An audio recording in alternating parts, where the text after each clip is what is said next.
Hey there, folks, and how's it going? Hey, welcome to, well, a live stream with a guest for once. We have Greg Ellis with me. How are you doing today, Greg? I'm doing great. Thanks for asking. How are you? I'm doing great, man. I appreciate you asking there. How do you want me to? I didn't even ask you this before. How do you want me to address you? Greg, Mr. Ellis, Oh, the incomparable Greg's fine. Greg. All What right, about man. you? That umbrella guy? Yeah, you just call me Tug. That's what most people, All right. Yeah. Thanks, Doug. Yeah, it turns into some improper, jokes sometimes. But hey, all in all, it works out. No, man, I I saw your book come up in conversation. A lot of people have been talking about that lately, and more and more people have been talking about you basically informing people about the courts, how the courts are broken, about how the system, is such a mess. Would you you want to give us a little background on like what you're doing there, your book and everything? Sure. Yeah. Look, my story, which I mentioned, my book is a true story. It's how in the span of 24 hours, this is how the book starts. I was ushered from my home in handcuffs, committed to, I was incarcerated, first of 5 incarcerations, subject to a temporary restraining order on the basis of a false allegation, a hearsay 10-word false allegation. And my odyssey into the authoritarian maze, the dystopian Kafka trap of family law, was just chilling and catastrophic. And it happened so suddenly. I became homeless overnight and almost destitute overnight, that it was difficult to recover from. When I entered the legal system, when I entered the courtroom, that's when I thought I'd get relief, I'd get justice. And in fact, nothing could have been further from the truth. That's when I left America and entered the Star Chamber. And so my odyssey through that, and understanding and learning about the vicissitudes of family law and our broken system, and how the laws and the lack of jurisprudence in family law is used against the respondent typically, and particularly if the respondent is a male and a father, in a very pernicious way, and has been for decades, actually. So I started to write the book and formulate the multimedia conversation in the project. So, in a way, the respondent book was part of my therapy. I wrote it to make sense of the government-sponsored devastation of my life and destruction of my family. I wrote it to let my children know, my sons know, that I had not abandoned them.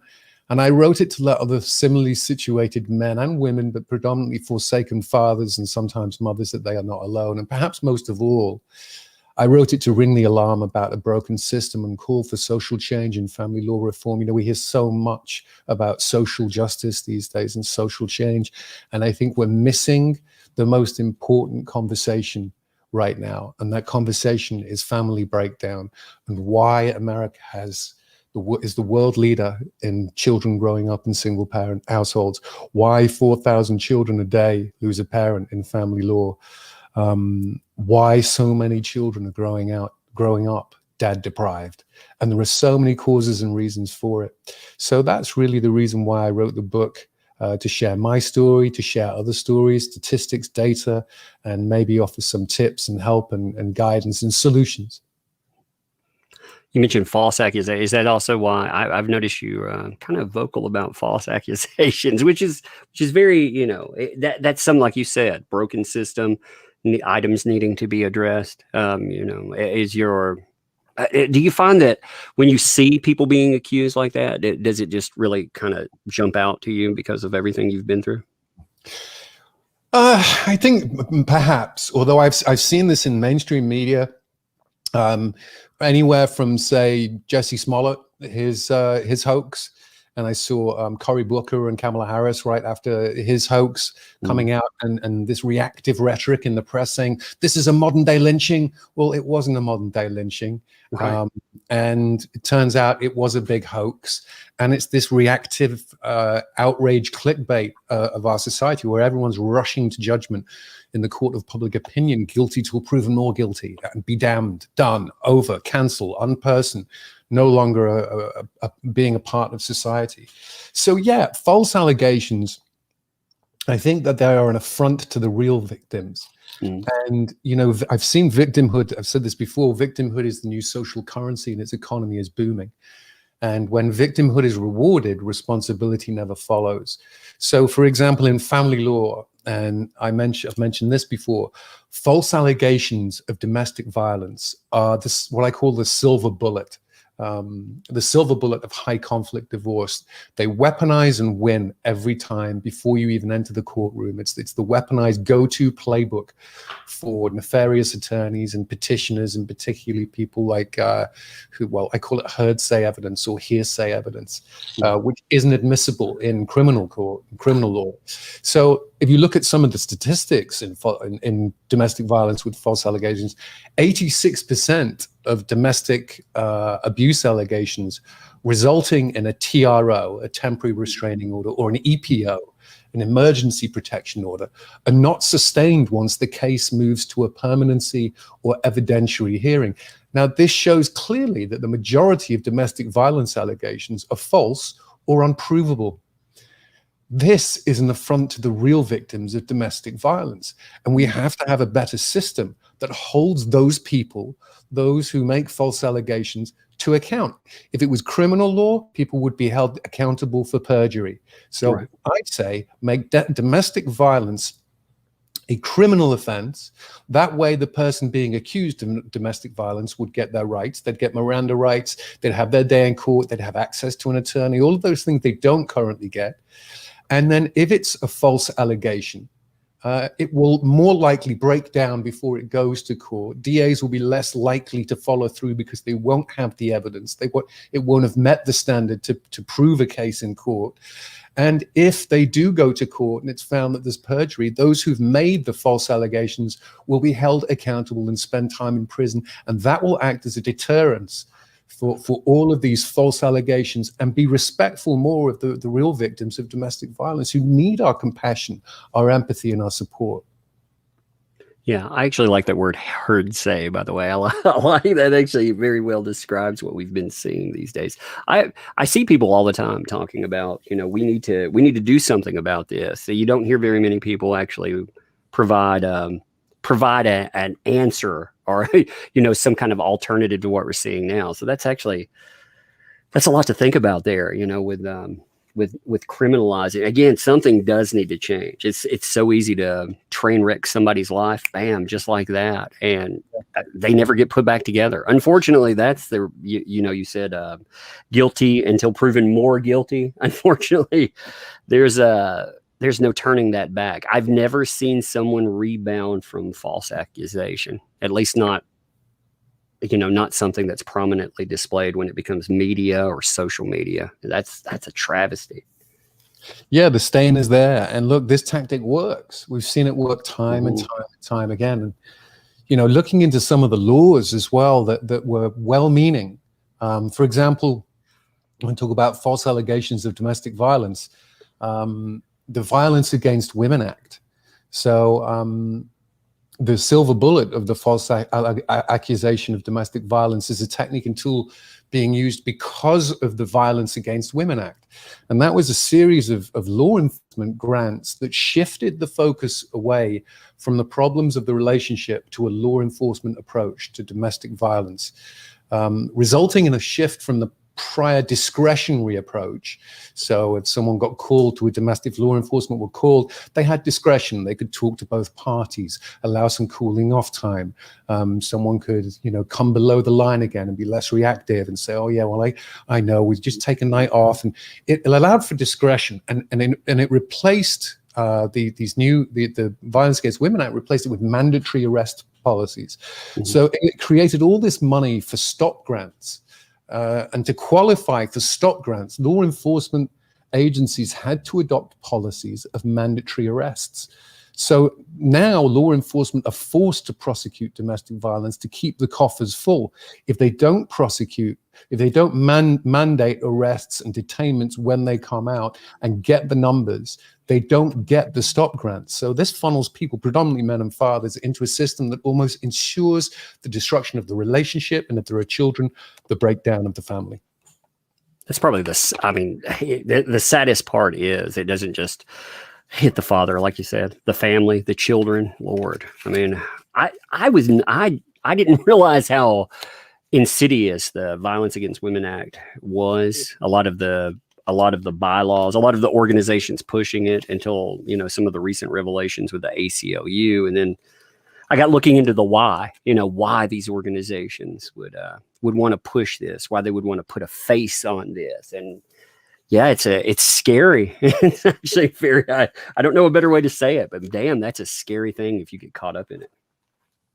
Yeah, it really is. Some of these laws, look, some of the laws were actually well-meaning when they came in. No-fault divorce laws when they were brought in the 60s, they were well-meaning. But what tends to happen is the legal system has a way of adapting and interpreting the laws and rewriting the code book, particularly in family law over the years, to the point where it's not honoring the original intent of the law. So there was a law in with equal shared parenting that was passed in Arizona, I think, last year, and the wording was maximize parenting time. Now, okay, sounds great and noble. What a win! We got maximizing parenting time. What does that mean? What does maximizing parenting time mean?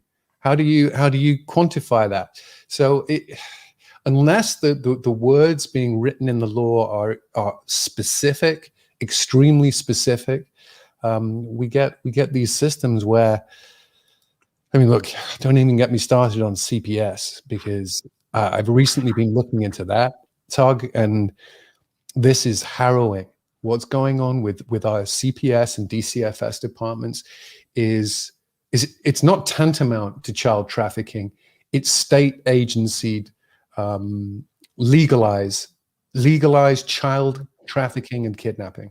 There's no mistake. Well, and if you look at some of the like Texas, I think Texas is a glaring a glaring example of the problems there. You actually have the government suing the state because CPS is so inept that the children are dying in their care. They're not just being injured in their care; they're dying in their care. The government's saying correct that, and they're having to hold them in contempt because they're not fixing these issues. CPS is a frightening organization. I had luckily I knew about dealing with them from a mental health background, but yeah, I've had because of the like you said, the herd mentality folks out there. We've dealt with CPS, and they are, like I said, they have the power, bam, just to disrupt your home and everything they can do. They're some of the, I think they are scarier than law enforcement or anything really. I can't think of anything scarier than the court system and CPS. Yeah, look, when I first found out that 4,000 children were losing a parent a day in family court, that's 500 kids per hour, every 8-hour workday, or one kid every minute the courthouse doors are open. That's an incredible burn rate. And children should not be sacrificed on the altar of attorneys' billable hours. And some of the statistics that are the effect of that: 43% of U.S. children now live without their father. 63% of youth suicides are from fatherless homes. 85% of youths in prisons grew up in fatherless homes. And then you look at CPS, okay, which, for those who don't know, Child Protection Services, or here in California, it's called the Department of Children and Family Services. So for decades now, I mean, this is what I found out and unearthed from my research. This hasn't just been happening now. This has been happening for decades. Children are being removed intentionally. I want people to hear that. Children are being removed intentionally from their homes, seized from their families for profit, snatched, kidnapped, legally trafficked, all due to legislation introduced in 1974. And that legislation is the Adoption and Safe Families Act. And what the Adoption and Safe Families Act did was offered financial incentives to the states to increase adoption numbers.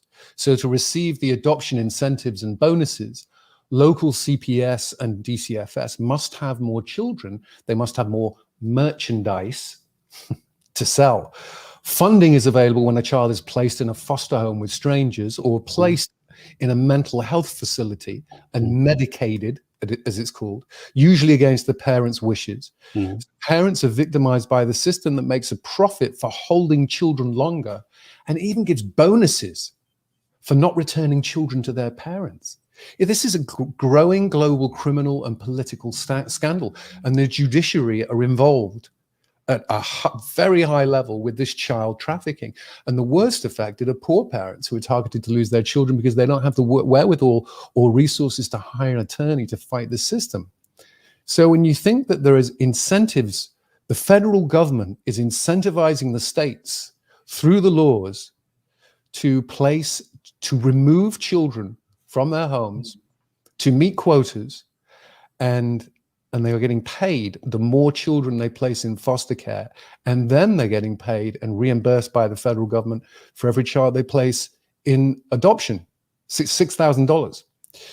And if you just look at the numbers, 6 times the amount of children die in foster care than in origin homes. Now, just a quick preface, that's not to say that all foster parents and all foster children are, bad people or don't have good intentions. Absolutely not. Sure. There are many children who need good foster homes. There are some, children who don't have, for a multitude of reasons, parents and major caregivers. But with 4,000 children a day losing a parent in family law, the state, the CPS and the DCFS, who have, as you said, and you're right, Tug, ultimate power to come in, walk into your home, remove your children, and you never see them again. They have that amount of power. And if they're incentivized to do that and get paid thousands of dollars for doing that and get bonused more money, if they don't return the kids.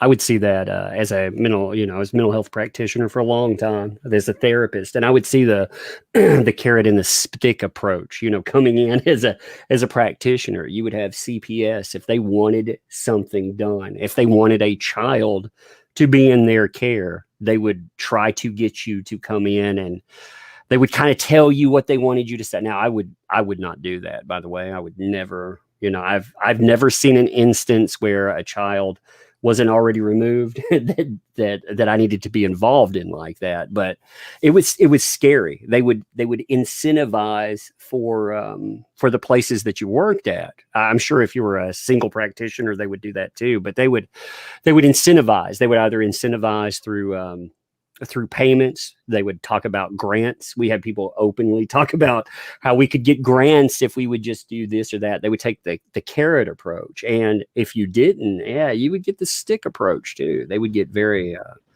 very hostile, very hostile. You could see that you were threatening someone's power. Well, you could see they're threatening their money and that you were coming up against somebody with a lot of power. That's right. They wield a lot of power. And there's so much money involved. You see, I mean, just in family law, the divorce industry, it's $60 billion a year industry. And then when we talk about, custody and foster care in 2002, $40 billion in transfer payments were made between custody parents and other parents. That money, $40 billion, is under the direction and control of family court judges in environments covered with confidentiality laws that protect the wrong people.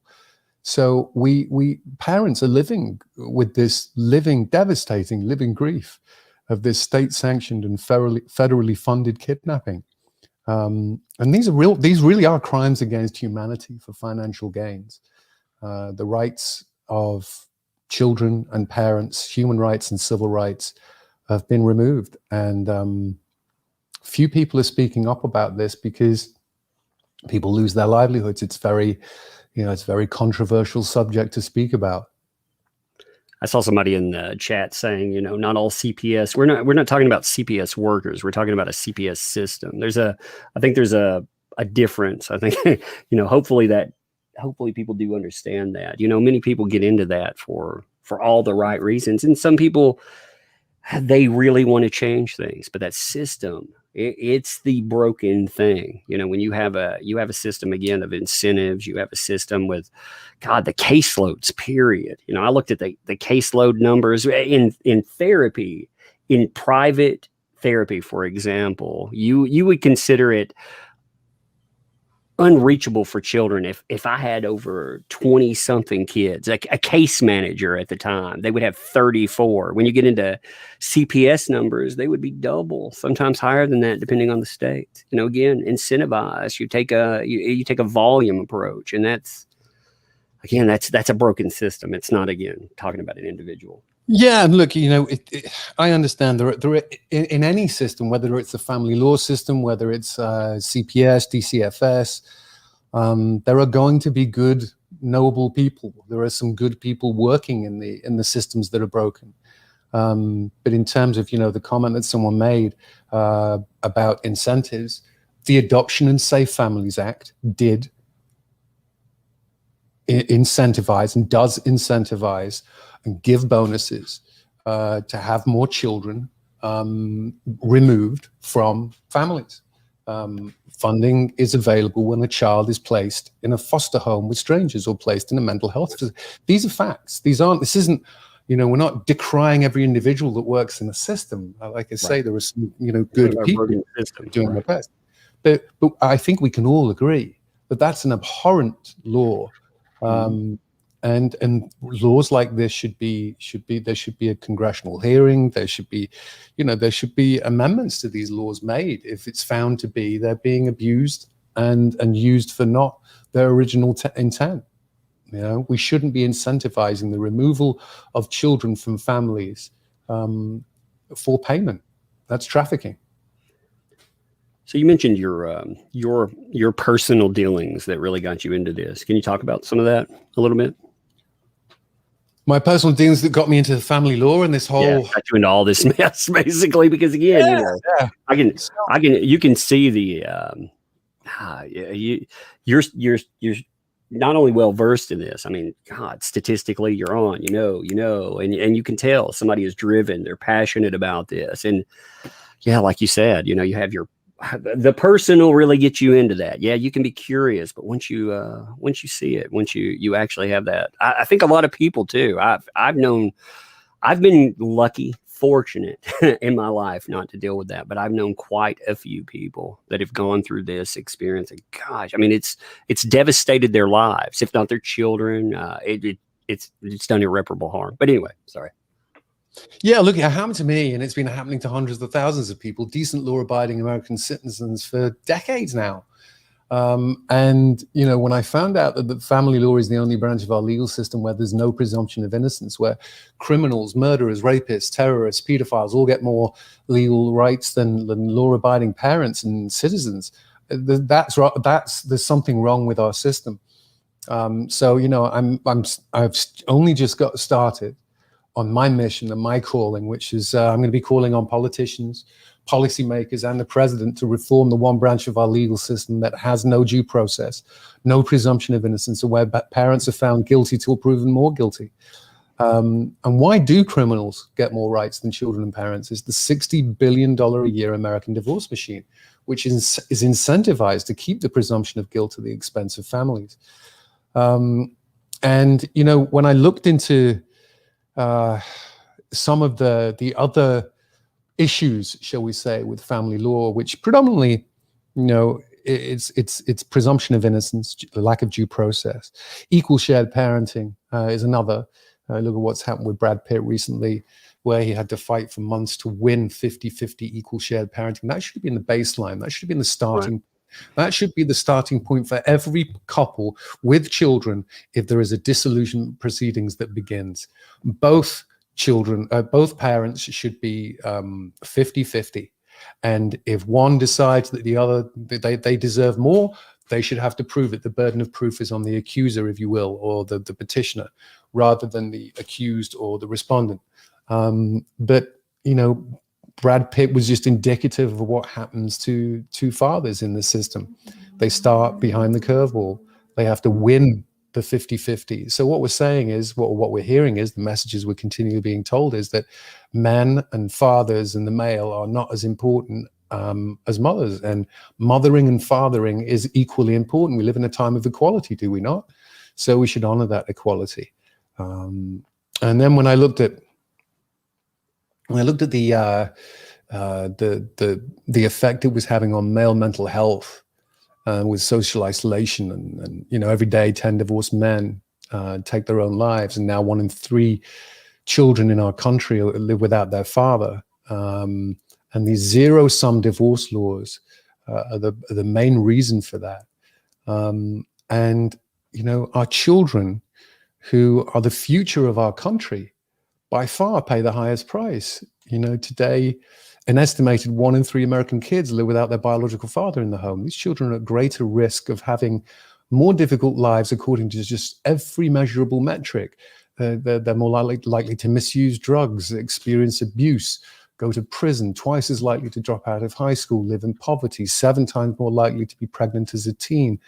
So all of these statistics, is suffice to say, you know, I am not some, you know, holier than thou.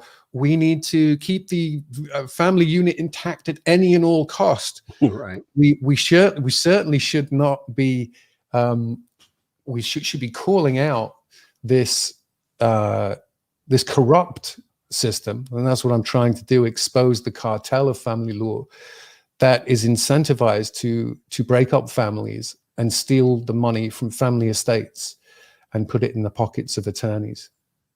Well, yeah. I mean, when you're talking about a system that literally kills people, when you're talking about suicide rates going up, and again, those statistics are horrible, man. 1 in 3 children without a father in their homes. I mean, we like to deny as a society what kind of impact that it has on children, but I mean, we really don't even know the extent that these things have. We do know that they have impacts. We just don't know the extent, because, you know, again, there's reasons to not engage, not to find out about that stuff.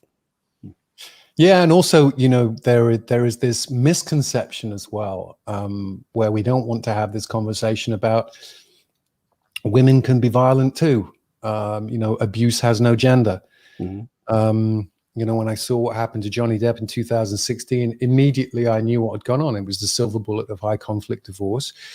You know, she had used the playbook with her attorney, fired the shot, and it wins before you even enter the courtroom.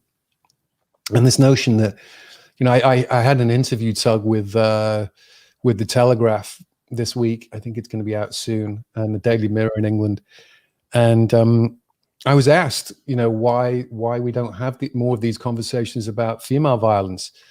And I said, you know, the reality is, the Sun is not going to sell newspapers if it puts on the front page Amber Heard husband beater. Right. People are just not going to buy. So it comes down to money and ratings and clickbait and all the rest, and sensationalism. And it's disgusting. This is the society that we live in. But I am heartened about the outpouring of support for JD from so many people. But when we look at the numbers of domestic violence as well, gosh, I mean, look, according to the US Department of Justice, rates of serious intimate partner violence against women fell by 72% between 1994 and 2011. A review of maternal and paternal filicide found that mothers kill their children about the same rate as fathers. And recent surveys have found that an equal percentage of men and women reported being the victim of intimate partner violence in the past year. So all of these stats are telling us is that this is not a one-way street. This is not an all men bad scenario. And why we can't have a more nuanced conversation, and why we can't call out these hypocrites. Look, Amber Heard is a hypocrite. There's no doubt in my mind that she lied. She's a moral hypocrite. She's a moral supremacist. I think there are potentially, I wouldn't like to diagnose, but potentially one could make a case for a particular diagnosis from the DSM-5. Mm-hmm. Yeah. Right. I mean, you know, I could probably, mention the specific, criteria as well. But also, to a degree, when two people get stuck in this system, there is really no escape. It's very rare that people get out without a whole host of PTSD on both sides. Well, you were talking about the herd thing. Okay, when at the very beginning, I found it interesting that the claims before they all come in, you had text messages that went back and forth, and these text messages, they said, "Hey, the lawyers, they're the ones who, basically they told me to go this way," and I believe that there is some validity to that. Like we're talking, like you're saying there, the law. When we're talking about this system here, the Ricada Law, I go, he's a lawyer. I go on his channel and he gives them on and stuff. But he said, in court, really the lawyers win, and they're the people that win out. And I think that's very true. Yeah, lawyers are trained to argue, and they make arguments. That's what they do. They fill in, they apply for hearings and fill in forms and documents and declarations, and they make arguments. And it's not the place to be ending a relationship. The state should not be stepping in to legally decide what two parents or two partners should do and how they should end it, particularly if there are children involved. It's none of the state's business. It's parents. Parents should decide what happens with their children. And I think there was just a lot of hypocrisy I saw with that, with her situation. Anyone who, it's the classic, isn't it, Tuck? You make an accusation of domestic violence against someone, then you're about to get found out for exhibiting the same behavior yourself, so you become a spokesperson for domestic violence. Right. I mean, and again, with those specific diagnostic criteria, you may or may not be there, when you see that. I mean, for real. I mean, if we're talking about, it was mentioned in trial, if we're talking about certain personality disorder types, I mean, this would feed right into it. I mean, it's like the playbook meets the personality, and it's a poison cocktail. Yeah, and there's a lot of poison there. Oh, yeah. Poison. And it's sad. I mean, when you look at, I think the whole JD thing is so, it's touched so many people, not because, a lot of organizations want to write this off as fangirling. I saw that word today, fangirling. No, this is a name I grew up around. I saw that name, in everything. I watched this person build a career, never heard a negative thing about them. And then suddenly, look what happened. Look what happens just because somebody made one accusation about them. I mean, it levels everything. And that can't be allowed to sit. Yeah, it can happen. I mean, look, I'm just very quickly browsing through the chats, and someone's saying in caps that I have to be respectful of Tug and others in chat. Am I being disrespectful? No. Somebody was asking other people to be respectful, not. No, you're. Okay. No. I'm trying my best to. They don't actually have to be respectful. You don't have to be respectful in chat. You can say whatever you want, as long as you.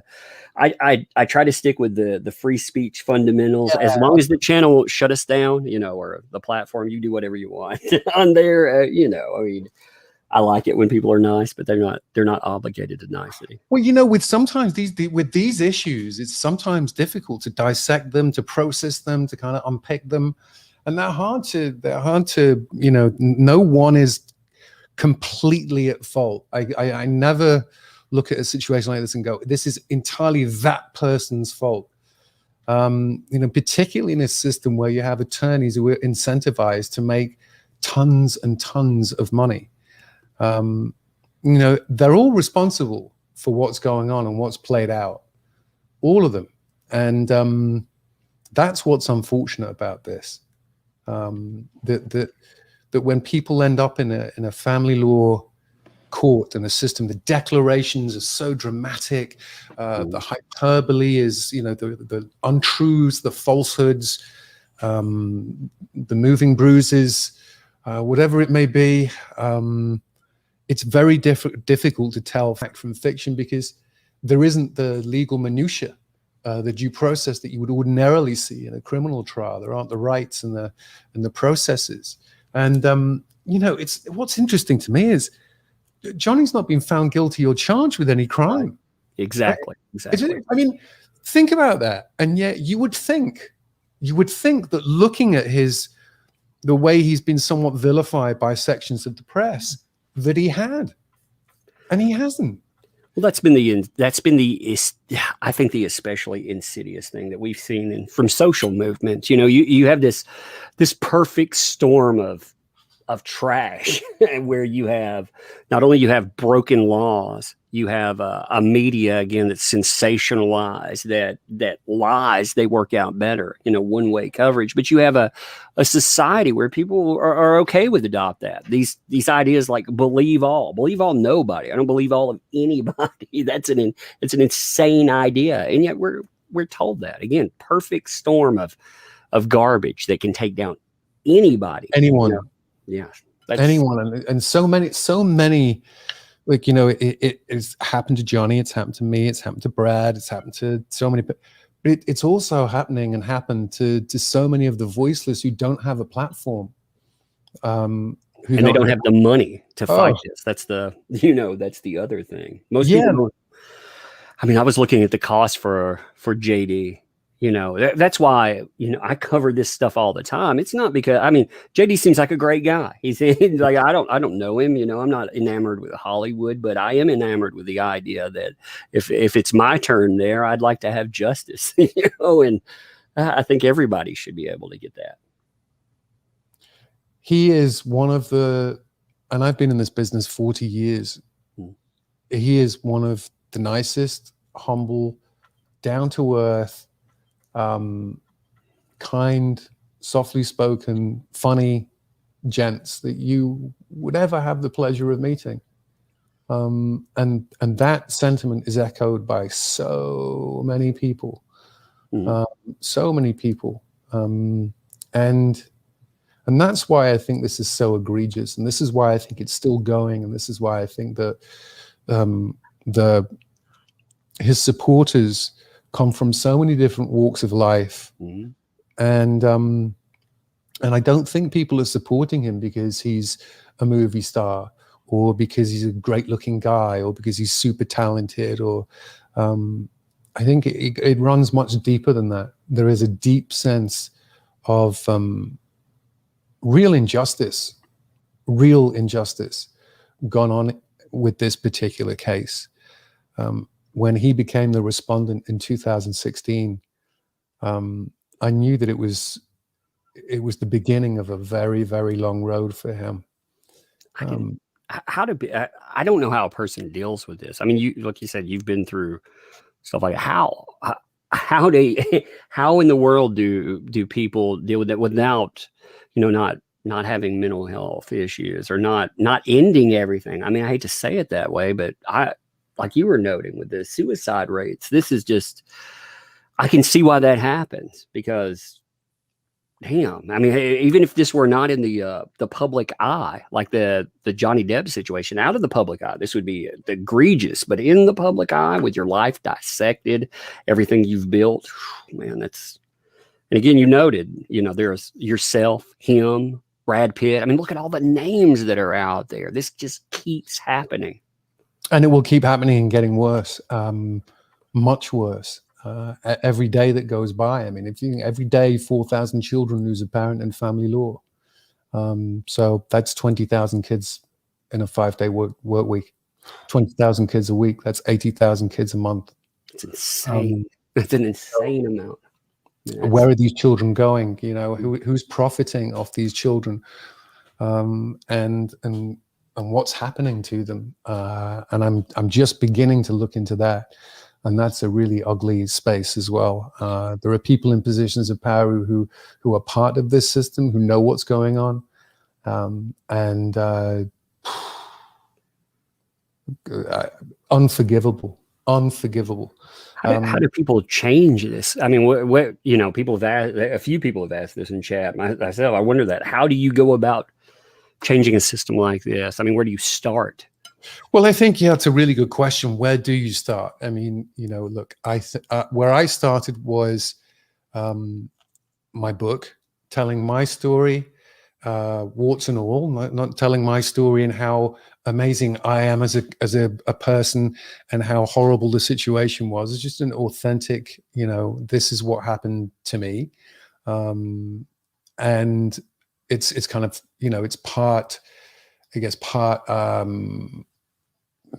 manifesto, part memoir, part meditation, and a guidebook, and hopefully an indispensable read for not only parents and partners, mothers and fathers enduring the grief of child separation, but all and everyone interested in learning more and how you can help friends and family members who are going through the brutality of family law. But I've started reading your book. Your book was supposed to be here days ago, and it finally got here. But it is a good read. I do want to mention that I've got it pinned in the top of the chat there. People should check it out. You're not trying to shill a product or anything like that. I found this to be fascinating, but I mean, it's a horrible subject that I think everybody does want to change, and I think you're when you're laying this out, it's honest, it's brutally honest, and people need to have a brutally honest conversation. Yeah, I think so too. Thank you. And I think,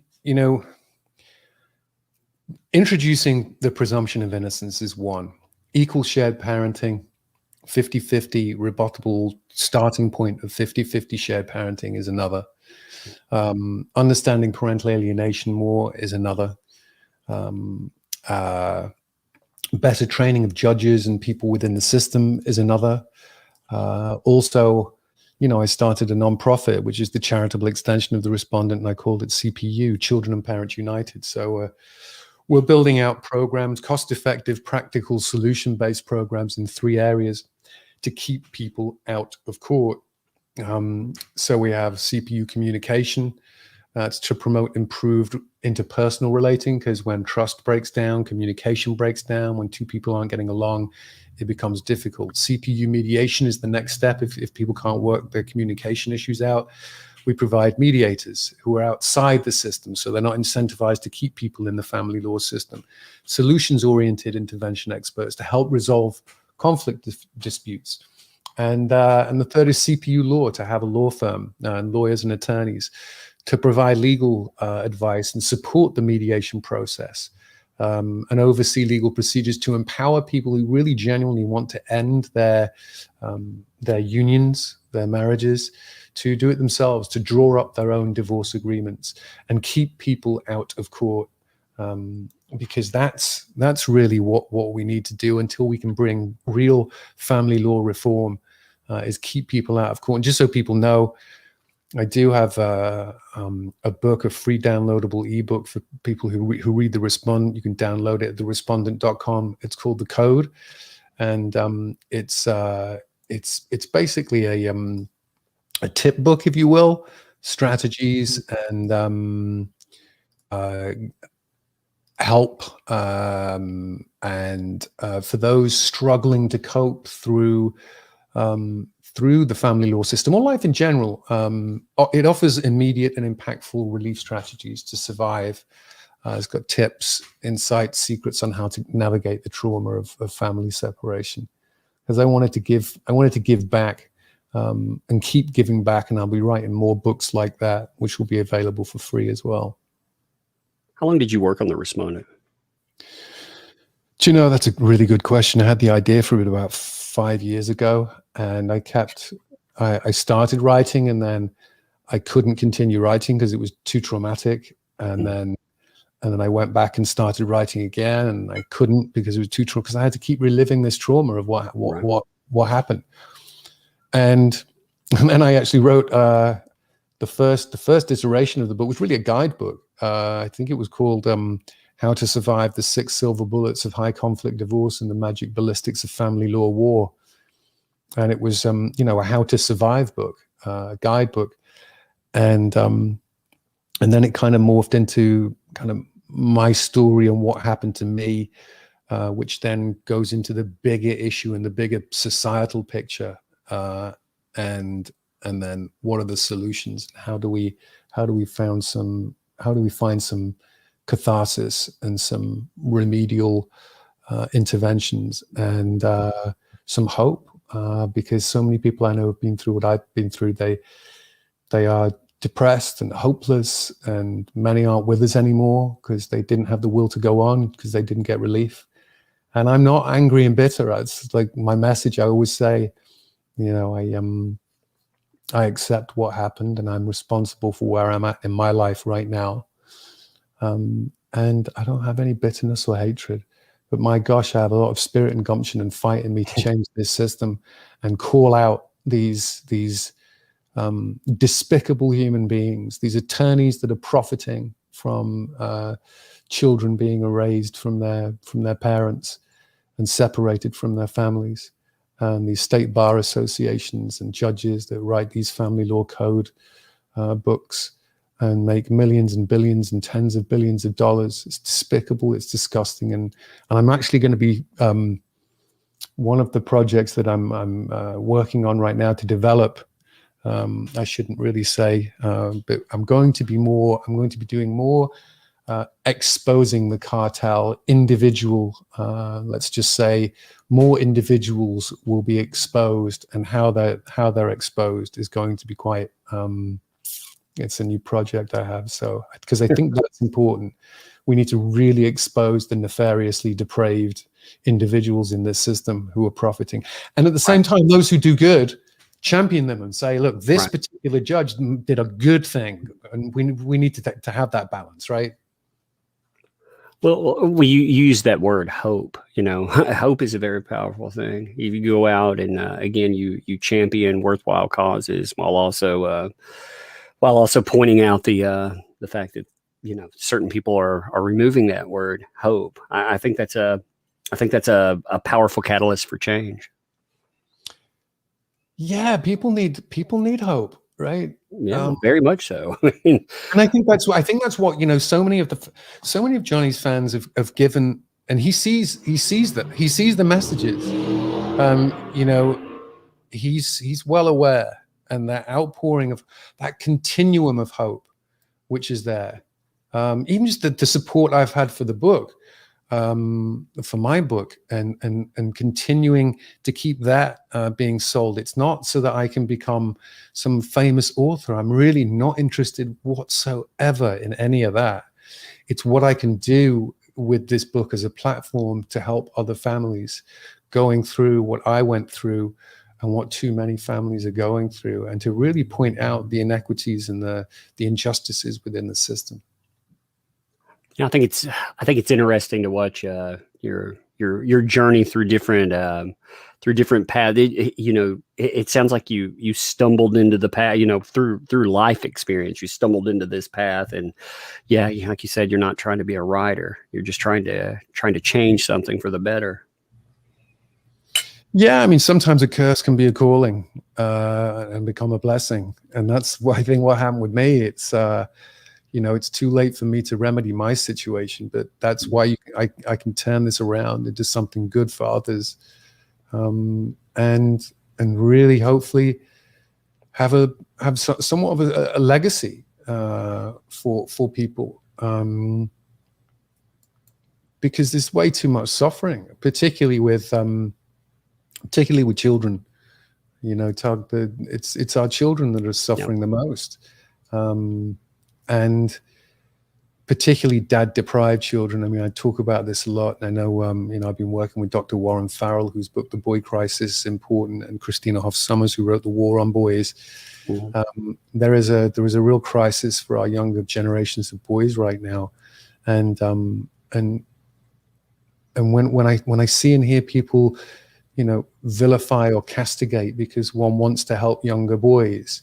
This isn't a sex war. This isn't, you know, when I say that I'm concerned about young generations of boys, that I'm not concerned about younger generations of girls. Of course I am.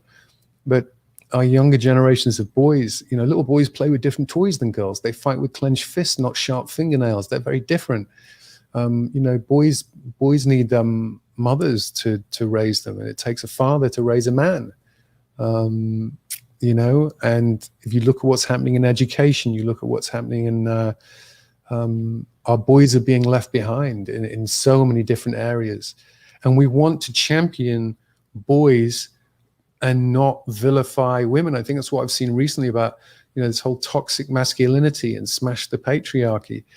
No, the answer isn't to say toxic femininity and smash the matriarchy. That's a terrible riposte.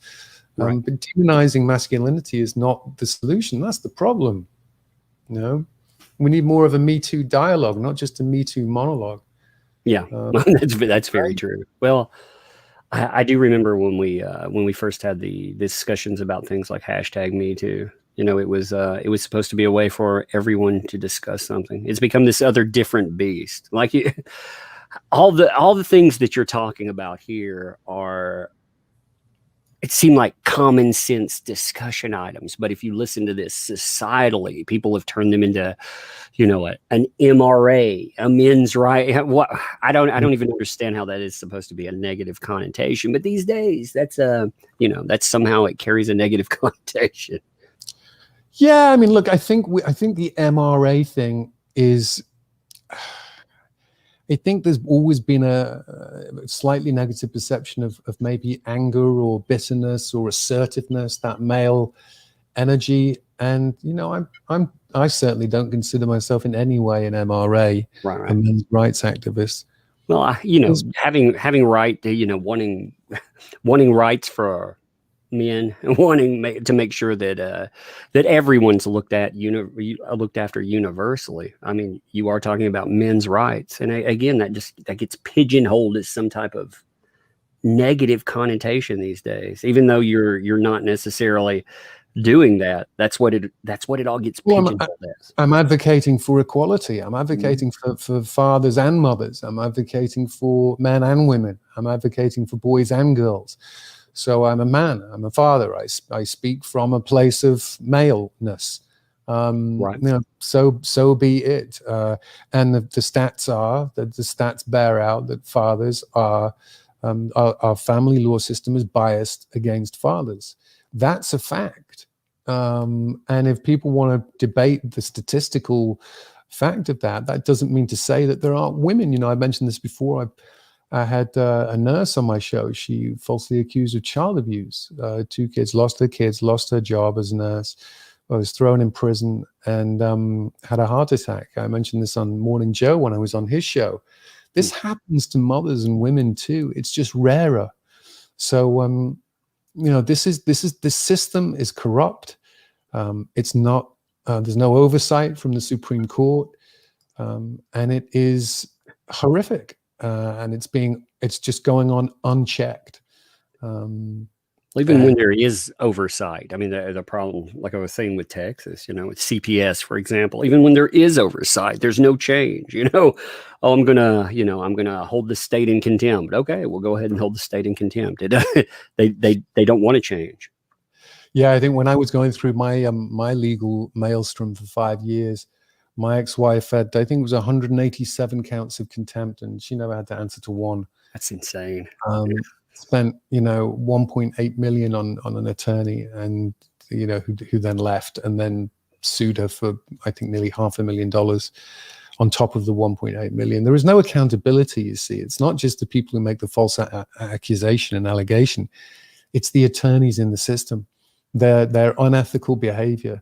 In criminal law, they would be disbarred in a heartbeat. There are rules and there are regulations and there's jurisprudence. But in family law, it is literally the dregs of our legal system. If you aren't any good at being, or don't want to work at being an attorney, the worst kind of people end up in family law practicing, because you can make a good living being a really shoddy, unethical douche. That's terrible. It's so terrible to think about. It's so true, though. It's so true. I've heard so many people, like lawyers especially, when talking about the family law and the things that they have to say about family law. But one thing that I don't think I really understood was you were talking about oversights in the courtroom with family law. You can make any accusation that you want to. You don't have to back anything up. I don't think I really grasped that until I can't remember who the celebrity who was going through trial, but he was accused of doing inappropriate things with his children, and those accusations, they didn't have to be founded in reality. There was no there was no due process to it. You can just throw that accusation out there. No one has to prove it. No one pays for it if it's wrong. That's right. I mean, literally anyone can make a baseless hearsay allegation. I call it, in my book, I got the six silver bullets of high conflict divorce, and silver bullet 1, I call the incarcerating incident. And that is the false allegation. And it's usually a false allegation of domestic violence. Why? Because it works. Silver bullet 2, after the false allegation, silver bullet 2 is the order of restraint. And that's what then keeps the individual who's targeted with the incarcerating incident is then served with the order of restraint, and they no longer have access to their home, their children, their finances. It's a slow,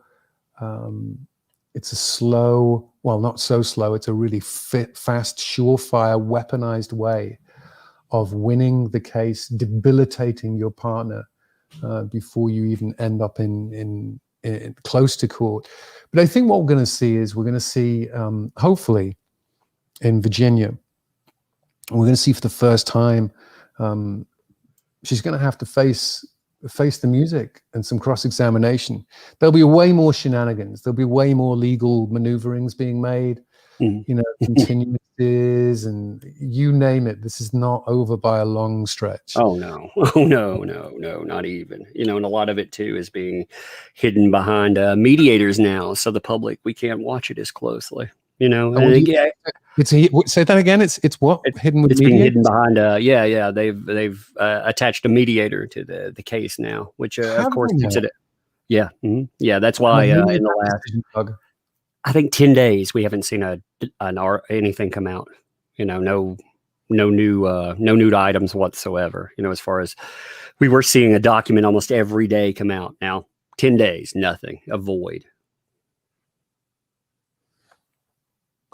And that's because a mediator was. Who picked? Did both parties have to agree on the mediator? I'm going to say, sourcing from what I understood, this was not wanted by one party, and for JD's side, he didn't want this. In fact, the prior judge, since the prior judge, Judge White, was retiring, he did everything hands on. He was always right there. But the new judge, since they've been attached to the case, I'm sure they were gung ho to have somebody else look at some of this and them not have to look at every document, because you have one side filing. They're just overwhelming. There's this deluge of documentation that's coming in, and I think the judge is probably glad to not have all of that in front of them. But this case, one of the what happens in the courtroom is important, but really the astounding reversal happened in the court of public opinion. I've never seen anyone have a redemptive saga in the court of public opinion. If you've been canceled with false accusation, I've never seen a person come back, and he's come back. It's reversed. You have. I'm choosing to frame this as one person being uplifted, but really, you look at it, it's like a scale. It's totally reversed. And right now, if we would have had this mediator from the beginning, we've never seen this stuff. We've never seen body cam footage. We've never seen all of the things that have come up, and again have given this redemptive saga. And I think that's planned, of course. And again, JD said from the beginning, he wanted to fight this publicly. He wanted everything out in the open. So I wonder if he had to agree to a mediator, or if he reluctantly. The way I understood it was reluctant. Again, that's the way from a source that would definitely know. I'll put it that way. It's not something that he wanted. He never wanted that. Again, they wanted to keep this trial right out there, because that's the whole point in this. When you look at it, it is a several $1 million, not just it's a PR campaign. Clear my name. Hopefully in the courtroom you clear it, but in the public needed to know, and they did know. They've just the level of the level of this. The reason I want to keep seeing more isn't just because this person bad, this person good. It's the system itself. When I see organizations like the ACLU in here talking about backing the Violence Against Women Act because they have something to gain from it, that it's not just the complicity in burying somebody, but it's the other side. Again, like you're talking about, where does that money go? Why is this happening? And that question, why, I feel like somebody's trying to slap our hand away and be like, no, you don't need to know that. Yeah, look, the ACLU, I mean, that's one organization that used to be, it's, I wouldn't even say it's a shadow of its former self. It's lost all credibility, like just lost all credibility. It is not what it used to be. It used to help and now it hurts. Mm-hmm. It is a divisive political entity that has an agenda, and it's not a good agenda. And yeah, I'm hurt for profit, man. That's the most, when you see an organization like that again profits from getting as many lawyers together as it can, and the names that they the names that you saw just in one case. I mean, these are powerful entities that you're looking at. These some of these players are scary. I mean, there is again, I don't know a better word for that, but when you come up against organizations that have billionaires tied in their ranks, they can push things through Congress. I mean, there's something when you're squaring off against that. That's why again, I like the idea of seeing all of this play out. I like the public, open to the public with that, because God, if some of this happened, nobody would believe the plot of this. If they didn't see it in court documentation, they wouldn't believe that. In fact, that's why, from what I understand about the lawsuit, again, from sourcing, that's why we didn't have this case go as a battle against violation of non-disclosure agreement, because of the divorce. We had this go a different way, because ultimately the public, they would say, what are you trying to hide? What are you trying to hide behind the non-disclosure agreement? This way, everything goes out into the public, and they're trying to stop that. Yeah. So with the mediation, so just going back to that for a second. So both parties are now in mediation. The judge, as I would understand it, they have a discovery mediator. Yeah. Mm-hmm. A discovery mediator. Yeah. Okay. Mm-hmm.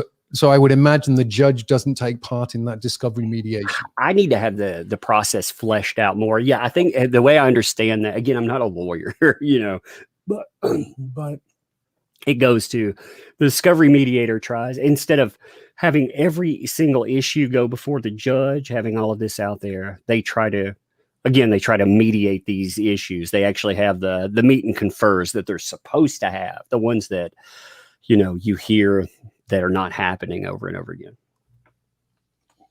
Well, good. I mean, to a point, I think it's a way to minimize damage now. When you, again, how many things have you seen go public in the last 4 months, and suddenly we don't need to see anymore? Yeah. Yeah. The thing with mediation is it all comes down to who is the mediator, right? So it's just like a trial. Who is the judge? And if that mediator is wanting there to be a resolution, and one of the golden rules in mediation is it's not you never get what you deserve. It's what can you live with, not what do I deserve. Right. What can I live with? And I would always encourage mediation over being in front of a judge every time. But I do think that this is a way that's it's probably going to keep some of this discovery documents out of the press. Maybe that's the reason. I think that's a big reason for it. I mean, look at how devastating some of these have been. And again, not to just the two parties that are involved. I mean, the damage, the ACLU document. What was fascinating about that ACLU, the letters that came up, I'm trying to remember if this is the Daily Mail. I think it was the Daily Mail that had it. That article is banned. I mean, you can't find it. If you do a search for it under news, it doesn't exist. You can't find it through Which Google. article? It's the article that holds the ACLU letters, you know, where they're disclosed, all of that. All of these disclosures are damaging for them, but you know, you have people that are bringing it's getting out there. Yeah, people are picking it up. They're spreading this around, but all of that stuff started coming up through. It wasn't just media organizations, but disclosure. And yeah, there's a reason to shut that down. Again, there's probably a very hefty price tag of a reason to shut that down. Oh yeah. Yeah. I mean, a lot of people will have made a lot of money throughout this. This is the thing, you see, Tug. It's like, who's incentivized to end it? Right. Because the acrimony just goes on, and it fuels the press, and the press fuels everyone's fueling everyone else. And ultimately, what does Johnny want? I think he just wants his reputation back, right? I mean, that's really what any man father would want. Right. I haven't, I haven't been charged with any crime. I haven't been found guilty of any crime. So I don't want to be treated like a criminal. And you don't get to say that I'm this and I'm that and get away with it. So at some point I'm going to put a line in the sand, plant my flag and say, no, you don't get to do this. I am not that. And I will have my day in court. Well, that's the most amazing thing is, you know, you never actually had to be found guilty of doing anything. You know, that's the most astounding thing about any of these cases is that, yeah, there's nothing. The police, even in this case especially, the police actually say the opposite. Nothing took place in this, at least for one incident. You know, the most widely recognized portion. How here's body cam footage. This didn't take place. Well, yeah, the judge says, yeah, it did. It did. I'm going to believe this person over here, this witness, versus the police who say that it didn't take place. Right. Well, it just goes to show that justice is, you know, it's a tool, and the law is an arse sometimes. Yeah. You know, it's blinded, man. You know, I know we talked about like an hour or so. I don't want to keep you all night either. I know you probably have other things to do as well. I didn't know if there was anything else you wanted to cover, you know, so I could talk about this all day. Yeah, no, I'd probably do a few more minutes. I'm just grateful, Tug, to you know, I've met you. Thank you for putting this together, and the people that suggested that we do this, and maybe we can do another one of these down the line. But just wanted to say thank you. And you know, many people I've seen a few comments about Britney Spears, and that's something I'll be tackling down the line as well. Once I've finished exposing the cartel of family law, I'll be exposing the cartel of conservatorship law, because it's a very, very, very ugly world as well. For those who haven't seen The Guardians, I think it's called The Guardians. It's a documentary about the horrific crimes taking place in Las Vegas, where old people, that's actually elder law, where old people have been targeted by this very corrupt guardianship system. And old people have been literally removed from their homes, placed in mental facilities, medicated, and then these people who've removed them have become their guardians and stolen their houses, their livelihoods, their cars, their money. This has been going on for quite a while. So, you know, there's some really, really horrifically bad, disgusting people out there taking advantage of elders. But right now, my focus is obviously on you know, family law and families, parents and children, and the effect this is having on our society. The conservatorship thing is a mess too. I mean, it is like you said. It's a fascinating beast. You know, when you're detached from it, like looking outward. I saw that through mental health as well. You know, you have a lot of people that are playing. Actually, the Britney Spears thing, it totally fits into that dynamic. And yeah, there were conservators that were 100% in it for themselves, and I could only imagine if they had a complicit mental health provider. I'm not saying that someone is or isn't in that case, but I can only imagine the damage that they could do. Yes. Tremendous amount of data, and the bar is so low. Someone's written here, do you have a YouTube or Twitter? Yes, I have a Twitter.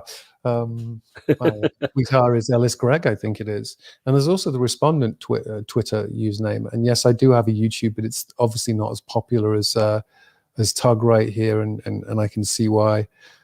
Because Tug, you are the consummate host. Thank you for putting this together. And maybe next time we do one, you'll come on my channel, and Yeah.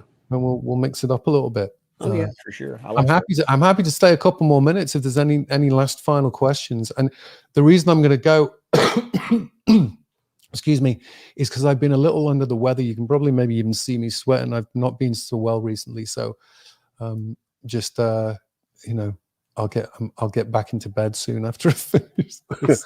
Well, I mean, like I said, I could talk all day long. We'll have to continue when you're feeling better, for sure. I do want to recommend the book, though. Like I said, it's been an engrossing read. I actually, I hate to say it this way, but for the subject matter, I was surprised by how much, how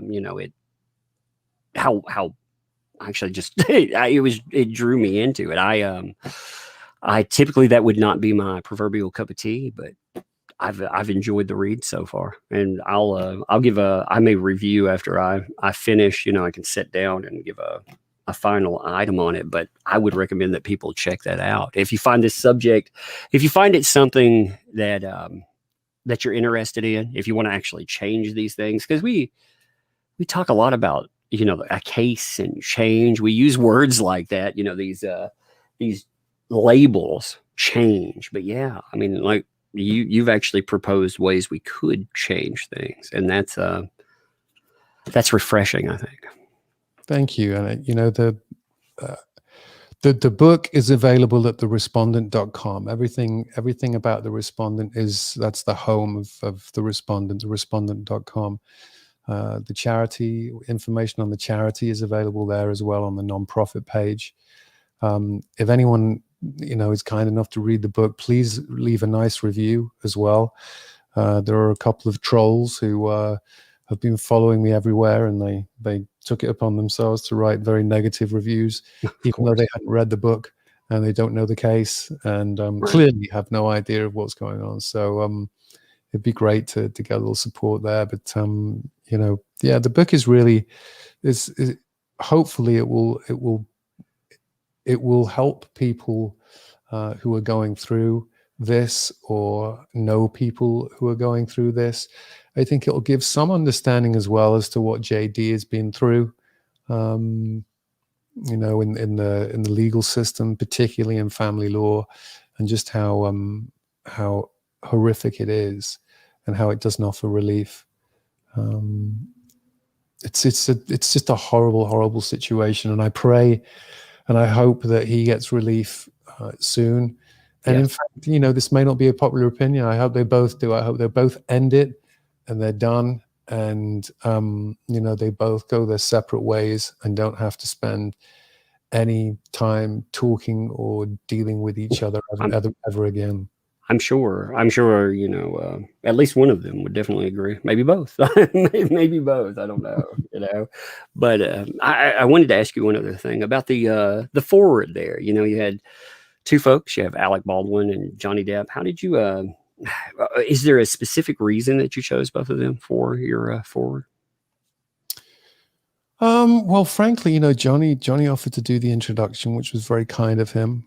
And it was interesting. I did have a couple of people early on who didn't stay with the project, probably for this reason, but were like, "Are you sure that's wise to be associated with it?" And I said, "You know what? You're done. I don't get to if this is wise because he's going through something." Like, this is where you need your friends. This is where you support people. You don't, integrity is earned in turmoil, not merely asserted in comfort. So there was never any question where that was concerned.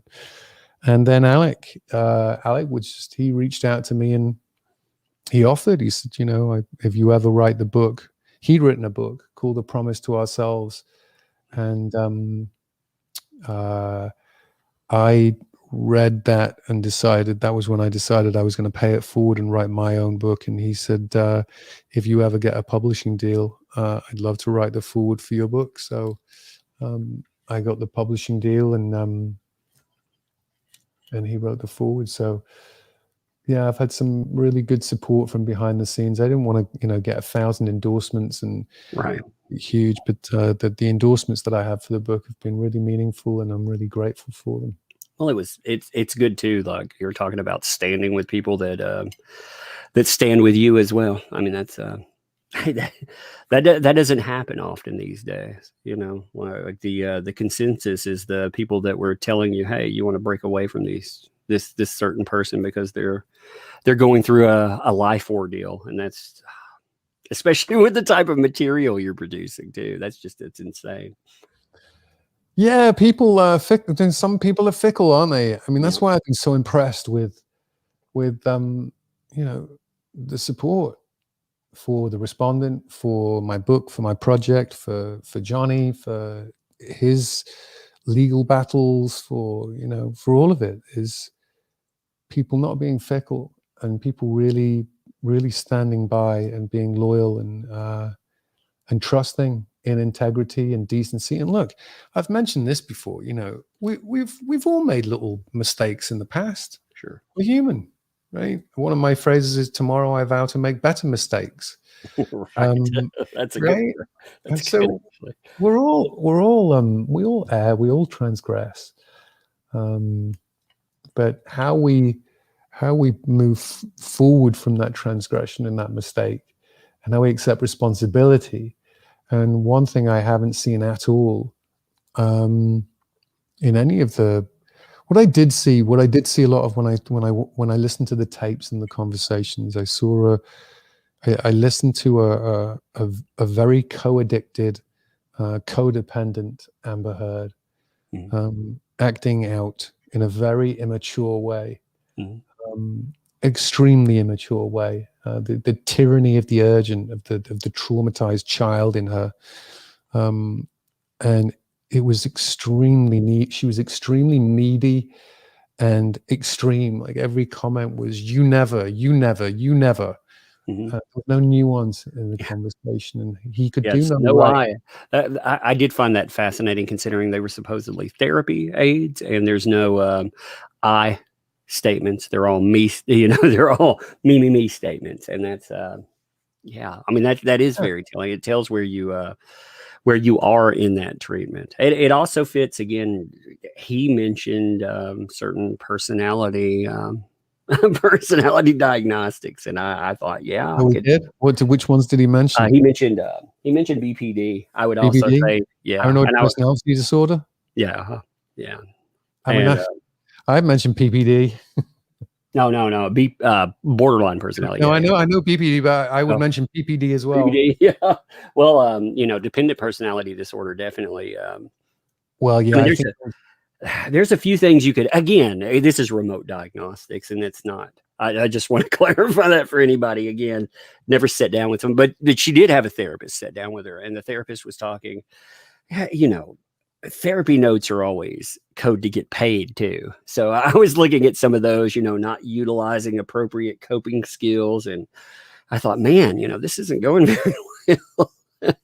I know I've written those notes before myself. So, yes, I agree, and I think with with it was just it was very telling, the many you statements, and also the ramp from the conversation being about you always, and when you always go into another room and you never stick around, you never fight, and it was at this level of kind of a level, let's call it a level 1 or 2, a perpetual 1 or 2, right? And then literally without any provocation, that suddenly goes to a 6 or a 7, and it becomes right. histrionic. Yep. And you're listening to it going, whoa, that wasn't instigated. That wasn't put. That's melodramatic histrionics, just out of nowhere that comes out.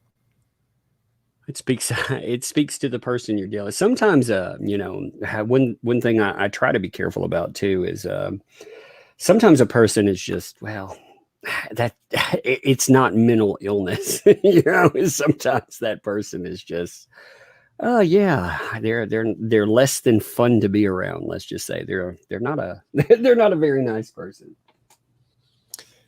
Yeah, it's it makes you wonder. I don't know her. I don't know her history, her childhood history, but I think there were obviously some demons lingering. Yeah, well, I mean, there's claims there. I'm as a therapist, I would be very open to anyone's claims. As a person watching this case, I'm very careful about anyone being claiming anything after some of the things I've seen claimed. But I do think that there's something there. I don't know.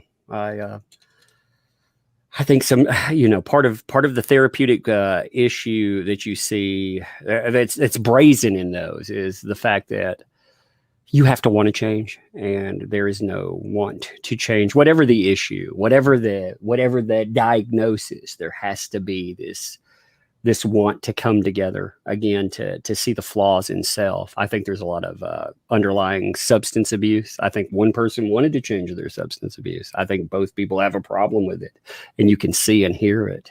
There's a lot of problems though, and yeah, it didn't get fixed.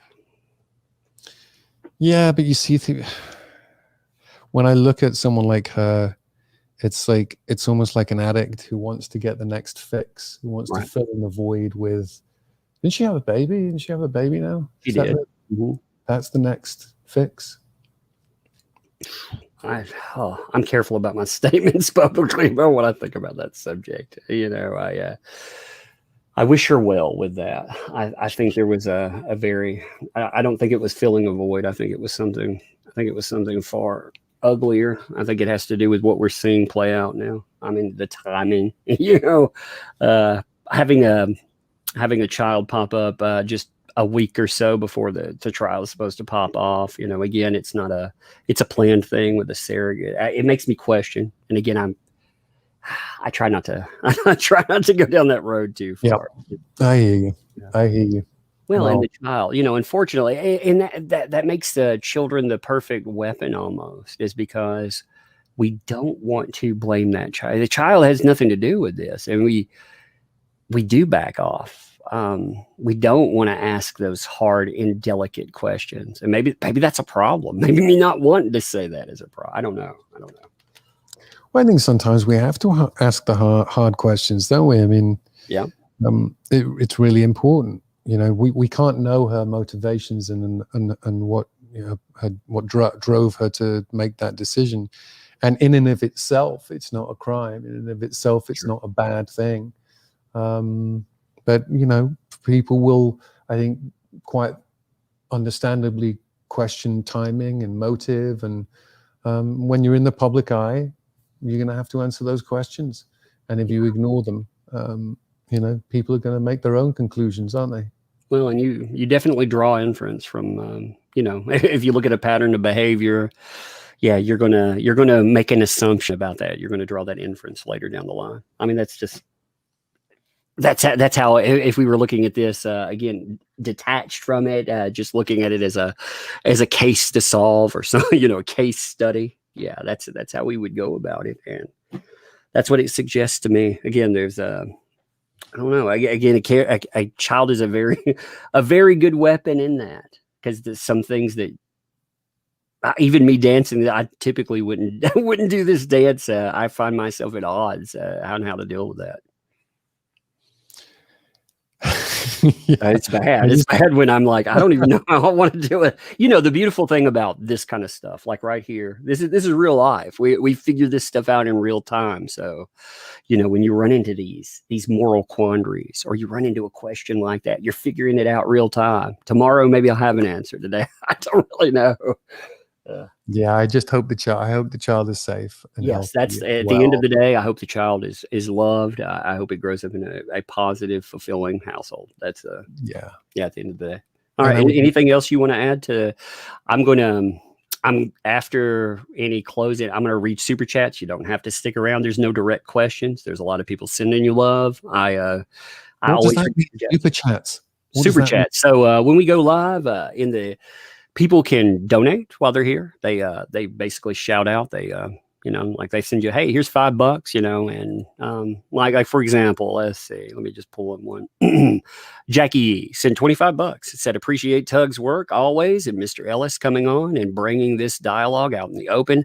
I'm astounded that literally no mainstream outlets won't touch this. It's so important. Thank you. So yeah, if your channel, do you have 1,000 viewers? And I believe so. Yeah, I should probably have super chats. Yeah, you should turn on your you know, we do charity outreach in the community. I'm not saying everything that goes for regular stuff too, but we do like backpack drives in our community. I live in the middle of Tennessee, in the middle of the Appalachians. So, I mean, we have a lot of poverty around us, and we do backpack drives, and we do, you know, kids that the CPS unit that's here, they don't have funding for the overflow for beds. We actually had to get together with some churches and provide 23 beds because they were sleeping on the floor. They had their children sleeping on the floor. There was no funding for it. So, yeah. So we fund stuff like that out of supers, you know.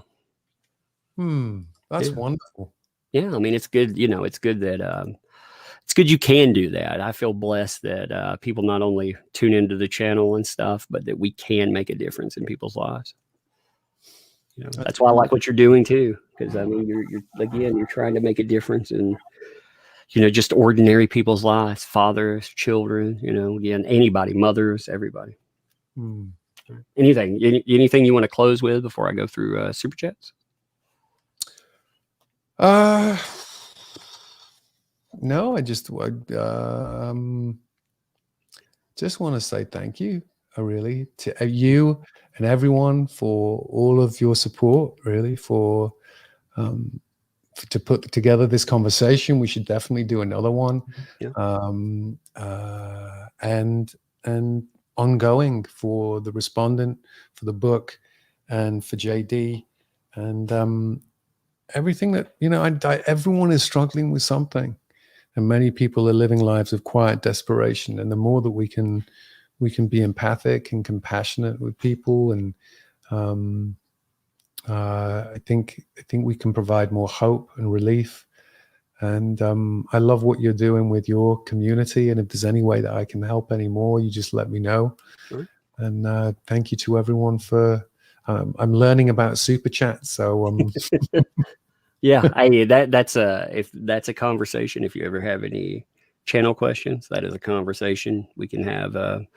You know, behind things or whatever. We have it in another chat or what. It doesn't matter. But yeah, if you have anything like that, I mean, it took me a year I've been doing this for about 3 years. I mean, I've had a channel longer, but I've only actually been doing anything with it for 3 years, and it's been interesting. It took me a year to figure out what I was doing. It took me another year to figure out that my thumbnails and stuff I were using on my videos were garbage, and I needed to figure out what I was doing there. You know, so this last year, it's actually finally 2 years of garbage. Now I finally hit some kind of stride. I like it. Well, you certainly know what you're doing. You know what you're doing more than I do. I'm like, what's a super chat? Oh, that's what a super chat is. Yeah, I mean, there's all kinds of little hidden things in here. But anyway, if you want to stick around and listen, I know you're not feeling well, so you're under no obligation to stick around. I always, if people, you know, they back the channel and stuff, I definitely make sure to go through and read everything that they say. Good for you. Well, I'll hop off and just say, you know, in a world where suspicion always indicates guilt, due process is dead, and we need to make sure that due process isn't dead, and presumption of innocence is still in place, and Johnny Depp is innocent, and we should keep fighting the good fight for him, for his name, and thank you for having me on. And I'm going to hop off now and let you do super chats. Thanks, Tug. Real pleasure. Appreciate it. Thank you very much. Mm-hmm. All right, folks. That was a good interview. I enjoyed it. Now I'm going to go through super chats here. Like I said, I thought that was good. I don't do a lot of interviews, so you have to give me feedback on that as well. I also don't I may note a couple of things that I want to do with question wise. I don't really interview people that often. So, you know, if you see problems there, again, I try to keep a flow of the conversation. I try to let the person speak, things like that. But yeah, I mean, if you have feedback on that, you know, if you want to throw in things, hey, if you want to be like, it sucks, you can too. But no, I thought it was good. I enjoyed that. But I'm going to go through the super chats there and we can talk for a few minutes. And then I am going to leave it the way it is. Right now, I'm going to leave this live. I'm going to let it sit. I will probably back it up and upload it as a video. That way it, you know, it's safer that way. Okay. But let's go through these. All right. Mike Walters, thanks for the find there. Hey, Tug, thanks for the shout out on the chill stream last week. I hope you catch more of the historic comic retrospectives back. Goat and I do. Hey, thanks, Mike. I enjoyed what I caught from your channel too. If you're around still, I appreciate that. You guys did a good job. And thanks for the invites every week too. 25 Jameson, thanks for the 5. Tug, Greg needs a lug story time. If you don't, the chat is going to yawl you. Though glad dog didn't hurt lug. Tug's favorite word is y'all.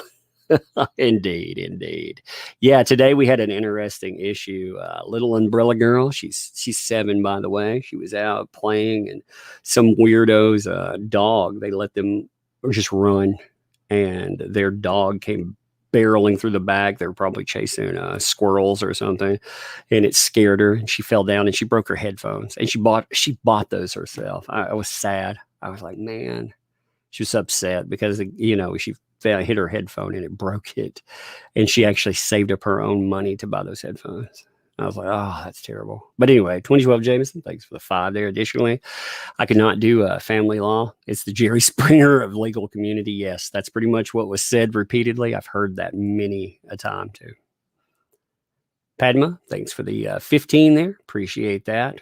With the I don't know if it was a super sticker. It's actually not showing up. The super sticker is if that was a super sticker, it's not showing up. I don't see anything there. Thank you for it. I'll look through the replay of it and see that. But thank you, 2012 Jameson. Additionally, thank you for the 2 there. The cost to run to be a judge going up a lot. Yes, that is very true. 2012. Thanks for additional 5 there. Texas has the best interest of child as a base. Sounds good, but children are stuck in the middle. And they're used as pawns too often. Good dads treated badly. Yeah, Texas is actually very messed up. I started covering that with the Sophia case. Again, that's gone off the rails. But at the beginning, I was talking about how Texas, I was discussing with Greg Ellis. It's such a messed up situation when the state itself is being held in contempt because children are dying in the state's care and nobody's doing anything about it. That's where Texas is for CPS. It's crazy. 2012 Jameson, thanks for the additional 5 there. Many times attorneys want the cases to end, but it's client's choice. A lot of judges don't even want to take many of the cases. I can only imagine how some of that. I think there's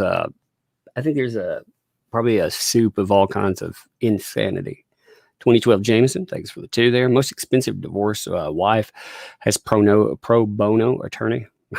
Man, I'm sure it's pro bono. I mean, hey, if they're going to work for free, you know, you don't have to put anything in there. Hey, Mets 2128, thanks for the 5. Social justice warriors, but I'm going to say I call them what they really all are, SFWs, social fascist warriors, nothing but goat crap.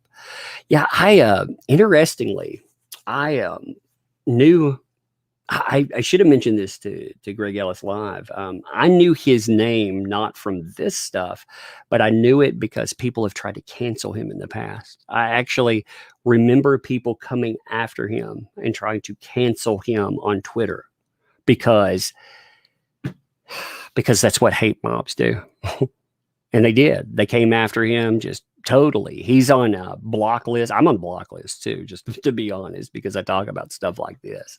But I remember people trying to cancel him, trying to cost him jobs, trying to remove him as a voice actor. It's insane to watch, and it's because of the stuff that he discusses. You know, it's going out and discussing items that they can frame in a negative light. But I've seen the hate mob. I saw in 2020. I can remember that distinctly with Greg Ellis being attacked by a mob of nut jobs, and him standing his ground. He didn't relent. He didn't apologize for something he didn't do. You know, and you know, anything he says or I say, anybody says, you can disagree with. You know, I mean, that's fine too. I see things that, you know, if you disagree with, that's awesome. But yeah, people are trying to. I mean, they try to destroy lives. J.K. Rowling this week is a good case in point. J.K. Rowling, you know, again, I know plenty of people, they don't like what she's had to say recently, but she had a threat where somebody was talking about, you know, doing something very drastic, and another person on Twitter pulled up giant lists of just nasty threats, and Twitter, it trended on there, but it trended as, haha, this person's a monster, therefore it's okay. And it was just crazy to watch. Anyway, off track. Johnny's Girl, thanks for the 5 there. Thank you, Greg, for standing up to JD, your friends. Thank you for believing him and fighting for him and others. Hey, I'll mention that to him. Sorry, I didn't see that the way it's framed. The ones that are, hey, you know, I appreciate you folks there. I didn't know how that one was framed. So I'll definitely make sure he sees that. The Turtle McGee, thanks for the 10 there. My special needs son came home saying he was wrong. I had to explain to him that he's not at fault by default. Yes, exactly. For being a boy. Women are as capable of terrible things as men. Keep it equal. Yeah, you know, individual. We talk about equality, and equality is linked to individuality. You are not the gear between your legs, or who you sleep with, or what you worship, or anything like that. You are a unique stew of all of those elements coming together and making a person. We judge that as a positive or a negative. That's the way it should be. 2012 Jameson, geez, if only there was a lawyer. Exactly. Yeah, I have to talk to you about mediators, by the way. I need to understand a few processes better, you know, because I'm not a lawyer, so it would help. But you know, I do talk to, like I said, I'm very, when I make a statement of I talk to a source, I very much know this is what that's supposed to be. I throw that out there only because I feel confident in the statement. You know, I feel very much confident in it. Jackie Yee, hit this earlier, but I'll read it again. Thanks for the 25 there. Thank you. Appreciate Tug's work as always, and Mr. Ellis coming on, bringing the dialogue out in the open. I'm astounded that literally no mainstream outlets still won't touch this. It's so important. Thank you. Yeah, actually, it's counterintuitive to what they say. It's not just he talked about the clickbaiting apparatus. It's actually more insidious than that. If you look at many of the people who write these articles, they have a vested interest. Either the interest is them, like when they scream about ism and they scream about phobia, it benefits them directly. Of course they scream this because they have a job. All their job is to scream about how people are mistreating them. They're very well paid, like organizations like Kotaku, for example. Their base pay is $50,000. $50,000 for screaming about how people, again, you know, mistreat them and istophobe. So yeah, they have a real vested interest. And when you get into that, of course, they're not going to talk about injustices done to people like a Depp, because why would they? Phantasmagorical, thanks for the 5 there. Thank you, Mr. Ellis. Thank you, Tug. It's been amazing. Hey, thanks, fan. Thanks, too, for moderators out there for keeping it cleaned up. Again, I don't mind arguments. I don't mind people disagreeing. I just channel bannable stuff. Yeah, no. Tessa Shit Show, thanks for the 7 there. Thanks, Greg Ellis, for talking about this. Can't wait to read your book. Yeah, the book's good, by the way. I don't do shill streams. I used to do comic books where people could come on, talk about their stuff, and just plug it. I try if I like something, yes, but I like what I've read in his book. I haven't finished it all yet. It was delayed in the mail, so I got it. I started reading on it. It's been good. It's actually I read a lot of I listen to audiobooks most of the time. I sit around and listen to a lot of audiobooks, but because I don't have a lot of extra time to read stuff. I read comics, trades, and I like to listen to audiobooks. But that book, it's good. It's actually good. Tony, you, thanks for the 8 there and the super sticker. Thank you for that. I appreciate it. Thanks for the 5 there. Great conversation, Tug. Great guest. Well, thank you. Like I said, I'm still working on interview style. There's somebody in the chat. They were like, hey, Tug, stop using that voice you do and talk to him normally. I was like, wait, what voice am I doing? I haven't figured that out. My affect, it's how it is. I have an odd affect. I laugh inappropriately sometimes. Like that'll come up. It's just an inappropriate little things. I don't know what people are talking about there. But my affect, I mean, that's how I speak. Mr. Benham, thanks for the 2. Great stream, Doug. Thank you. Rob's Rules. Hey, what's up, man? Thanks for the 2 there. Great interview. Close your wallet. Aquaman 2. Amen. Mr. Benham, thanks for the additional 2 there. Nick is going over that case tonight, I think. Oh, that'll be cool. I'll have to look at that. I was making sure I wasn't close to his stuff. Phantasmagorical, thanks for the 10 there. Appreciate it. You did a great job, Tug. Sorry for not using commas in my respect each other comment. No, don't ever apologize for that. That wasn't anything directed towards you. You did a great job. All you mods do a great job. You're good folks. You help the channel. You help out. I appreciate what you do. Like there's nothing there, but thank you, Tug. Awesome interview and stream. Thank you. Hey, Julian N, thanks for the 10 there. Hell, Tug, Mons, and Chad. Here's a contribution to your fun for the kids. You're an excellent interviewer, and Greg is a wonderful guest. Oh man, he is. he is very articulate. I'm not as articulate as he is. Like, man, that's I wish it just bam. I mean, he was with everything. I thought the conversation was very good. I could have gone on with that for hours. But perhaps your talent and training as a therapist helps. It allows me to talk on the fly. That's also why I gap like I do. Like you can hear that there. I still have I have bad habits in my speech that I haven't removed in a while because I'm not doing therapy currently. Like ums. I would remove all the ums from my language, and any likes. I would remove all of that garbage from when I'm speaking. Gamer Jack, thanks for the 5 to help replace Lug's headphones. I've never super chatted before, but kiddos shouldn't have to lose because your neighbors are idiots. Well, I thank you for that. Yeah. What sucks about that, like something like somebody letting their animal run loose, is the fact that, around here, everybody's armed. So, yeah, you could get your animal hurt. Like I could have actually hurt someone's animal because of that. If I thought that was dangerous, if I thought the animal was truly dangerous, that could have been bad. And I hate that there. Penguin 322, thanks for the 10 for Parasol Gary. Thank you. I like Parasol Gary. It's such a good guy. Hey, let me change over to Parasol Gary real quick. Let me invite him on the stream. I see. Parasol Gary, where are you at? There he is. Thank you, Welch. Thanks for the 20 there and the super sticker. Thank you for that. I do appreciate it. I like the super stickers. I'll look at them. They're cute.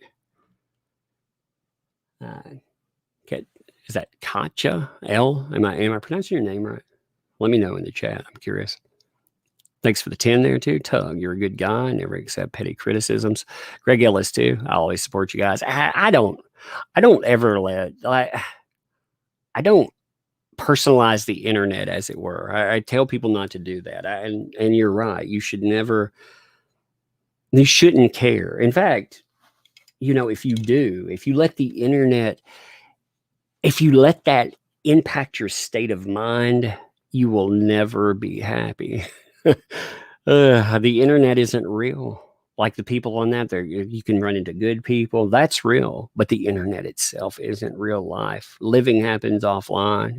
When you go out, you're with family. And also online when you're around good people, there can be positives, but the rest of that, yeah, you're right, very much so. That for JD. Thanks for the 10 there. Thanks for the great stream, Tug. Much appreciated. Justice for Johnny. Indeed. Now, I'm curious. Like, I thought about doing more. I get in the mood for interviews, and I'm not sure. I wouldn't mind interviewing a person every week or couple of weeks. I'm curious if you have suggestions to people you would want to see interviewed that we could actually get a hold of and interview. No, JD is not on the table. Adam Waldman is not on the table. People like that, they're in a case. You can't interview those folks. I would definitely outreach to them. They would be obviously allowed in here anytime. But yeah, if you think of people, you hit me up with that. Hop, Tug over Rogan. Yeah. That's hilarious. I'm going to leave that. Somebody was asking, I miss Greg, well, what I'm going to do is I'm going to leave this up for a while, and I probably will re-upload this as a video. I myself I will probably put this over with Tiny Tug. Tiny Tug, what I'm thinking about doing is re-uploading, but if I do interviews, I want to keep them on this channel, so I will re-upload them as videos probably. But I'd like to keep them on this channel. See, video, it's a weird thing with video. I'll cut all of this stuff off, by the way, when we re-upload. Interview Tiny Tug.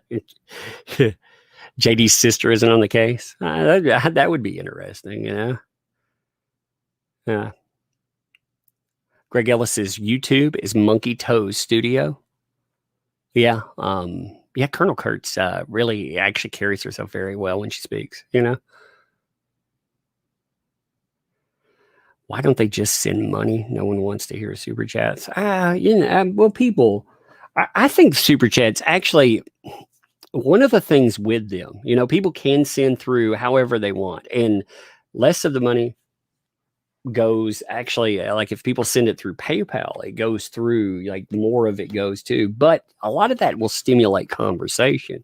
So that's one of the positives, I think, with super chats. It does stimulate conversation, because especially in this stream, I try to interact with the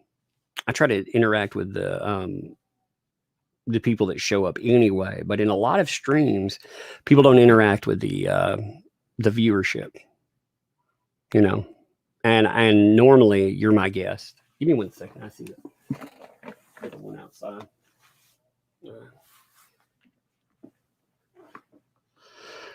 So let's see. Anyway, if you come up with people, interview Jordan Peterson. I would actually I would interview. I would find that interesting. I'd be curious to see what he had to say. Paul Bettany, I'd have him on for sure. I think that would be an interesting conversation. Alec Baldwin too. You can. I was eating steak. Actually, listen. That's hilarious. I was eating. You hear that right there? I've been eating while we're talking. You should interview Incredibly Average. I would talk to, I've never spoken to him before. So it's funny. Yeah, but I was eating my my dinner after, and not during the interview, but afterwards while we were talking. That's hilarious. Phantasmagorical, thanks for the 10. I dropped every link I could think of. Well, thank you. Actually, we had about 700 people for the first interview we did here. I think that's very good. Yep, stealth eating. The knife is the giveaway. It is. Well, the banging, bam. How about family court workers, such as child advocates? Yeah, I mean, talking to people that are, I've thought about doing more open streams, I guess is a good way of getting people have their thoughts in. I don't know. I'm just toying with the idea of doing interviews. That way that way it's not just, you know, you can find somebody, again, if people have a person they like to, you know, they can think of, and we have to have a way of getting hold of them. You know, I don't have media contacts or anything else. So, yeah. uh, the Crane, thanks for the 5 there. You can interview me. I'm free. That's yeah, it's funny. Yeah, I can. Well, that goes into the open thing, you know. ABBA and Preach. I don't know who they are, Kimmy. I'm not sure who they are. I'll have to look them up. Anyway, pop topic, people. Yeah. Anyway, okay. I'm going to call it a day here. I'm going to call it a day. We'll have a live stream. We may do a live stream tomorrow. Next week, by the way, I'm not sure what I'm doing. I may be off from my day job a couple of days. So if I'm off, then we will definitely live stream. We'll goof off. If we don't do anything, then, you know, we'll have a good time. But anyway, I do appreciate it. You know, interview any of JD's security. I'd hit up a lot of people. I mean, I don't really mind. I just don't normally. The reason I don't normally have guests on is because I do my own thing, you know, and I talk to you folks. I think talking to you folks is more fascinating than most guests. But Greg Ellis, I wanted to talk to. I find his drive for his book interesting, but we'll talk about that tomorrow. We'll talk about the interview, post interview. I'll drink in some of that. You know, and again, there's the one thing, you know, it's talking about the baby thing. Remember, all of this stuff happens real life. You know, it's I know that's such a matter of fact statement, but it's true. Like all of this, it happens day to day in real time. So, you know, figuring out how to handle situations and stuff. It's interesting to watch it play forward. Jillian Ian, thanks for the 5 there. Love it when you do streams with Yellow Flash too. Yeah, I need to have him on again too. I like going over there on Saturdays. That's a lot of fun. We're over there every Saturday. I think I have a lot of fun over there though. Maybe I should interview no Sexy Toast tonight. But you know what? You can check out the merchandise link for Sexy Toast. We'll talk about that next time too. Anyway, but I'm gonna let you folks go. I enjoyed it. It was a fun night. I'm hyper, so I'm gonna go make a video now. But you have a good one, and yeah, share the video out there. I think this was a good topic.